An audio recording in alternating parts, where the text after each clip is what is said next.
Oda has just unleashed ancient Haki onto this very unprepared, submissive, and breedable modern world. So this chapter was pretty damn wild. A lot of real big things happened, but the bigger things were actually the smaller things. Like a lot of stuff that you may or may not have noticed in that Joy Boy flashback. It is deceptively simple. There is stuff. But this chapter kicks off strong from the get-go, and right from where we left off, examining the 12 candidates to find the One Piece. And here Oda highlights 3 of them, Buggy, Blackbeard, and Kobe. And Kobe is definitely one of my favorite moments of the chapter, because I've solidly gotten on board with the Kobe train lately, and hearing him so seriously state that he's going to stop Luffy's dream gave me chills. Because I get it, it's Kobe. He really doesn't look like he belongs here. What chances he got? But it's the way that Oda draws him. Those eyes are the same sort of determination I see in Luffy when he says he's going to become the Pirate King. And so when I see this, I believe Kobe every bit as much as I believe Luffy. Which isn't something I expected. I was thinking something more along the lines of Kobe seeing a bigger picture and allying himself with Luffy, but I like this infinitely better. Because now there's the potential drama of the very first person that Luffy liberated now becoming the greatest obstacle to achieving his dream. And it does make sense. Right now the whole world is kind of up for grabs, so for Kobe to enact his honest justice, he needs to be the person to claim the One Piece. And I imagine that the public are very much behind him, because Oda showcases a lot of citizens around the world terrified of the idea that a pirate could choose the direction of the planet. So now is actually a very galvanizing time for the Marines, which could also very much assist Sakazuki's desire of very active and quite brutal justice. What we're entering is a wartime state, and Sakazuki, he's not the greatest fleet admiral during peace. However, he's the kind of leader who people really rally around in times of desperation, and I would not be surprised to see his support skyrocket. But this section is wonderfully followed by Comrade Buggy giving another unbelievably charismatic speech by claiming that the One Piece, no mates, it won't be mine, that One Piece is gonna be ours. It really is almost like he's running for office. And I dare say that Crocodile is coming around to this idea, because he doesn't look anywhere near as upset as usual. Vegapunk's message may have actually reinvigorated Crocodile into seeing this whole Buggy situation as a blessing in disguise, and perhaps solidified his personal drive and candidacy in the upcoming biggest fight battle in the series that would put even Onigashima to shame. The raid on Onigashima featured over 100 named characters, all coming together to fight battle one another for supremacy and the right to dictate which little girls get food and which little girls get none. It was roughly 1/8 the scale of another raid I know of, which features over 800 fantastical champions like this one, that one, and all of these. Raid Shadow Legends is a game that I like, mostly for the variety of the aforementioned champions, because some of them have real wacky One Piece proportions going on, and I love it. And in the true spirit of Onigashima, this raid even has its own Raizo in the form of Ninja, a limited edition champion, and one of the all-time most powerful legendaries ever released. And if you download my game through the link and enter the promo code Ninja Returns, then all of this power could be yours. Whilst existing players can get a free Ninja pack between now and August 20th. And you know one thing that was desperately missing from the raid on Onigashima? Well, that would be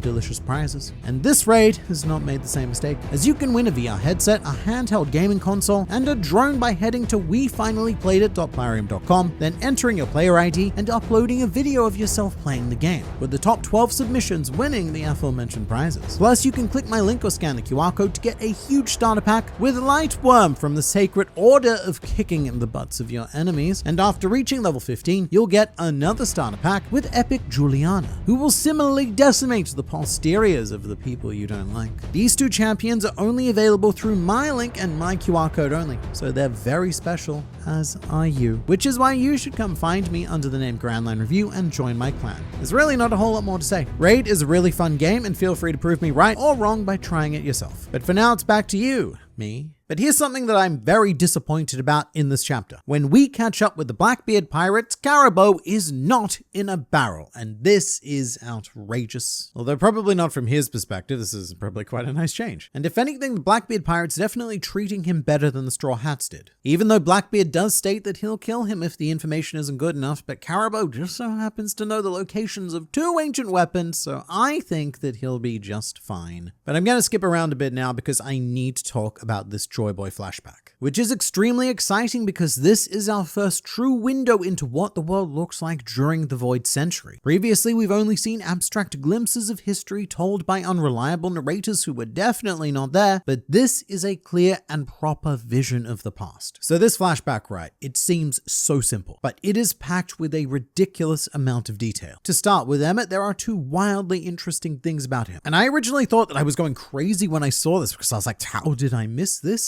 But he has a big old X on his arm in exactly the same sort of way that the Straw Hats marked themselves during Alabasta, which went on to incidentally become the sign of eternal friendship with Vivi and Karoo. And again, I thought I was losing my mind here, but I've gone back on Egghead Island and I don't think that this mark has ever been visible on Emmett. And a lot of that might be because of how Oda tends to draw him with these very dramatic shadows that tend to obscure the arm in question. But this is not an accident, this is not a coincidence. Oda has done this on purpose. And now in the future, I somewhat expect a scene where Joy Boy's crew mark themselves much like the Straw Hats did, and it could even be because of Emmett. The X on his arm could have been a design choice by whoever engineered him, one which Joy Boy saw and said, bruh, cool mark. And you know what? To show our friendship, I'ma put one on me. And that also makes modern day Emmett's situation quite sad, because that mark has now potentially been rusted away or overgrown by debris or otherwise obscured, indicating that the time of that friendship is very much not now. The second interesting thing about Emmett is that he's wearing clothes. I had no idea that the Emmett we'd been experiencing up until now was nude. Very scandalous. But it looks like his clothing actually came from Elbaf, because he's got the same sort of furry overalls that we've seen Broggy in particular wear, which also matches Emmett's general aesthetic, because his headgear slash, I guess, actual head looks a lot like the Viking-esque helmets of Elbaf as well. I don't think this necessarily means that Emmett is from Elbaf. It's probably just the one nation on the planet that makes clothes in his size, and it might be a situation where Joy Boy's crew traveled to Elbaf, then they proved themselves as great fun-time warriors of Warland, and the giants honored Emmett with the garb of a warrior. But speaking of giants, here is a big thing that I didn't originally notice because it is so small, which is that this chapter very casually confirms that Joy Boy was not a giant. And that's been a leading theory primarily due to that mysterious giant straw hat on Marijwa that Emu periodically goes to visit every now and then. He keeps it in like a giant fridge sort of thing. Don't know quite what it is. It's just always frosty in there. And we know it's not a case where, say, Joy Boy, a giant, has eaten the mini fruit, which has happened twice in One Piece non-canon material. And we know this because Joy Boy is heavily hinted at being the previous user of Luffy's devil fruit. So I'm now wondering again who this giant straw hat belonged to. And then it struck me, would it not have potentially belonged to Emmett? And Emu acquired it when Emmett attacked Marijwa. Now obviously we don't see it in the short flashback panel given to us, but also this is not a flashback. It is Vegapunk explaining vague history. So this visual is not necessarily to be taken as reliable. As for why a robot would need sun protection, look, it probably wouldn't, unless it was a very poorly made robot, but it would be a symbol of Joy Boy, something that he could have gifted his crew before the inevitable happened, because he does seem very aware that things are not going to end well. And at the moment, the only other thought I have is that we are not looking far enough back. There's a temptation to believe that everything started with Joy Boy, but the origin of this will goes back to truly ancient times with the sun god Nika, who, as an Elbathian god, was much more likely to be a giant. So maybe this hat is even older than we think, and it's what the original Nika once wore in those extremely ancient days. How did the world government end up with it?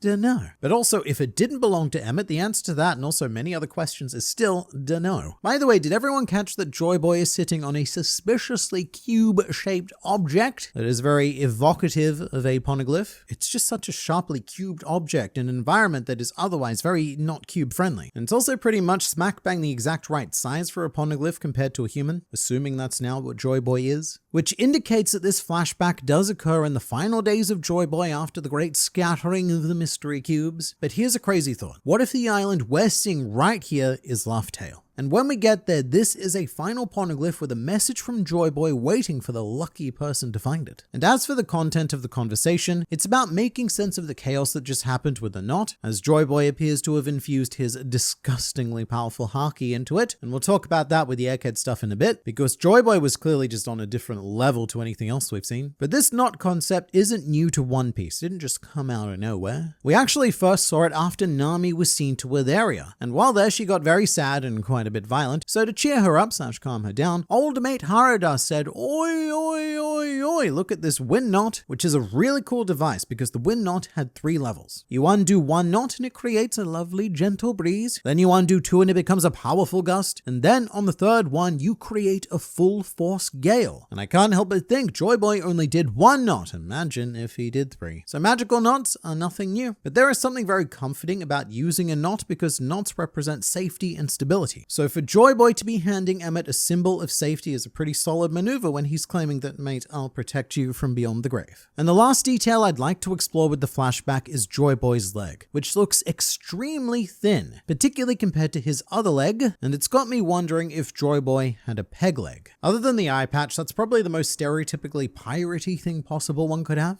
And if he's the first pirate, dude, mate, you've got to have something. It might be an eye patch. This could be the eye patch pirate we've been waiting for, but a peg leg would be pretty damn cool as well. Although contrary to what I just said, it might just be a weird perspective thing because Joy Boy's right arm also looks very tiny and thin compared to his left. So maybe it's nothing after all, but look, I don't know, I can dream. But moving to modern day, Luffy and Emmett talk a bit more and the question has now been answered. Luffy is not literally Joy Boy. Emmett just says that he looks almost exactly like Joy Boy, which is why I find it kind of funny that Oda has decided to keep Joy Boy so silhouetted in this flashback because we all know what he looks like. It's Luffy. And I guess the silhouette at this point seems like more of a formality because Oda takes official introductions very seriously. So he's got a page or 2 in mind to showcase Joy Boy fully for the first time when it eventually happens, and it would be a bit of a waste to blow most of our load in this short flashback. So I get it, silhouette. But Emmett also apologizes for not being able to make Joy Boy king, which is such an intriguing statement. One, because it's another parallel between Luffy and Joy Boy, both aiming to become kings, but you do need to ask, a king of what? The dude was already the first pirate. They didn't exist before him. So I don't know if the concept of pirate king is going to be at all relevant for the next 800 years. One other option could also be that Joy Boy wanted to become the king of the world, which is effectively what Imu is right now, as well as the ambition held by Rox D. Zebek, who may very well have been following in the footsteps of Joy Boy there. But I don't really buy that. It seems a bit too antagonistic. And also the responsibility of ruling a whole world, mate, that really isn't in line with the theme of freedom, which I can only imagine that Joy Boy was pursuing as well. And then Emmett asks for Luffy's name, to which he says the line, "I'm Monkey D. Luffy, and I'm gonna be the Pirate King," with Emmett lingering on that there D, because it's at this moment that Emmett knows exactly what he needs to do here, because he knows exactly what that D means and how it relates to Joy Boy. I have a video coming out about this soon, but the speculation here is that the D was a symbol of friendship created by Joy Boy's crew, and not a name held by everyone in the Ancient Kingdom. The idea is that it's more similar to the X's that the Straw Hats drew on their arms during Alabasta. This is a theory that I saw on Daxake's channel, and I very much subscribe to it. And if true, hearing that D means that Emmett knows that Luffy is his Nakama from another Mamama, hence why he's choosing to protect Luffy the same way that Joy Boy chose to protect him. And these elderly prunes had no idea what was about to hit them, and still might not quite have an idea because what happened here is a bit unclear. It looks like after Emmett released the knot, the demonic powers of the elders were disintegrated, and then everyone except for Saturn appeared back in the Room of Authority. Except for Marcus Mars, who is hilariously just waiting for them on the couch, looking very disgruntled and upset. He's got that face that a teenage girl makes when she sees her rival making a move on the boy that she likes at school. And that tells us quite a lot, because that means that Marcus Mars got sent here via the Straw Hat combo attack. So that probably gives us a solid limitation on the ability that Saint Saturn used to summon each of the elders. One being that there's probably a strictly defined area in which they can operate, and Marcus being sent outside of that area is like falling off a stage in Smash. You're out. Now sit on the couch and you just think about what a failure you are. It also adds evidence to the idea that Saturn is in fact a Devil Fruit user, because Haki was able to dispel his effects, being the teleportation of his old man friends, but it also forced Saint Saturn out of his spider form. And if we hadn't seen the empty Room of Authority before, I'd be tempted to think that what Saturn did was summon demonic clones of the other elders that could be controlled remotely. But we know that the 5 elders were actually there, but I suppose they were tethered to the powers of Saturn. And when those powers got cancelled, the old men got packed up and shipped back to Old Manistan. But there is another option. Imu himself, in a brilliant panel, is shown feeling Joy Boy's Haki. And it was a mighty big burst, but not something that Imu should have felt from all the way at the top of the red line. Which adds a lot of weight to the idea that the elders could be satellites created by Imu and his demonic powers. Much like how Vegapunk created his satellites through science. With each elder representing a chosen aspect of Imu. Which is why they all have their specialties, why they all have similar abilities, and why Imu has felt their experience here because he is connected to them. A feeling which has Imu rather shook, to say the least, because I don't think there is any other way to interpret this other than fear, which is an odd emotion for your big, bad, evil world man to be feeling. For example, usually when Luffy reappears in front of villains, they mostly just get annoyed and angry at his tenacity as well as their failure to kill him. But Imu is lacking that confidence. It's as if he knows that he's done something very bad, like say betrayed Joy Boy and didn't anticipate ever having to face him again. And you know what? I'm just gonna say it. This is very Spandam behavior. It's the exact sort of response that he would have had to one of his plans failing and sensing the potential of being punched by some really strong people as a result. Here's why this makes me nervous though. Usually it's our heroes who take the initial L against the big bad guys. Our heroes go in, realize they're in over their heads, take a beating, and return to dramatically overcome their obstacle. But as we've done with so many things in Egghead, what's happened is that dynamic has been flipped. And now the elders and Imu are in the position of protagonists having suffered a bitter defeat. That panel of the elders returning in particular reminds me of a sports manga where a team loses and uses this bitter defeat as profound motivation to win the sports game finals next year. They lost this year because they were unprepared, they were rusty, and they were not playing at 100%. But next time they will be an order of magnitude more driven and dangerous. And also we won't have a big robot to save us. So before I move on to the big conclusion, I do need to point out that this week we have a very special cover page. Oda has elected to draw Smoker rather dramatically, I might add. And this is in honor of the final chapter of My Hero Academia also being released this week, which is now concluded with a whopping total of 430 chapters, which is a phenomenal run. I'm not going to go too deeply into it because this is a One Piece video, but the reason why Oda chose to draw Smoker as a tribute here is because the author of My Hero Academia, Kohei Horikoshi, actually sent Oda some Smoker fan art when he was 15 years old, which got showcased in the Usopp Gallery of Volume 77, which is this one. But just let me repeat this conceptually though. The author of a manga that has ended after an astonishing 430 chapters was 15 years old during the events of Dressrosa. And Oda remembered, which is why in honor of Horikoshi, Oda did his take on his fan art, thus becoming official art and no longer fan anything, which I just think was a really cool thing to do. But back to this chapter, Egghead Island seems all but over at this point. The Straw Hats and the giant warrior pirates are setting sail, the Marines can't chase them because they've mostly been knocked out, and 4 of the 5 elders have been sent back to the retirement home. Saint Saturn is still there on his own, now face to face with Emmett, and there's a very sad final panel of this chapter where Emmett's eyes have gone out, implying that he may have left this world, or more likely that he's just run out of energy again. So this might not be the last we see of Emmett in the modern day, but that also depends on what Saturn does, because I doubt that he'd elect to just leave Emmett intact. But barring one final twist, I think that we're about to step into the transition chapters that will eventually deposit us in Elbaf for the remainder of the year, and who knows how long after that. All I know right now is that Egghead has been a surprisingly long but very necessary burst of fresh air into a post-Wano One Piece, and I would be more than satisfied with this being the conclusion as we look onwards to Elbaf.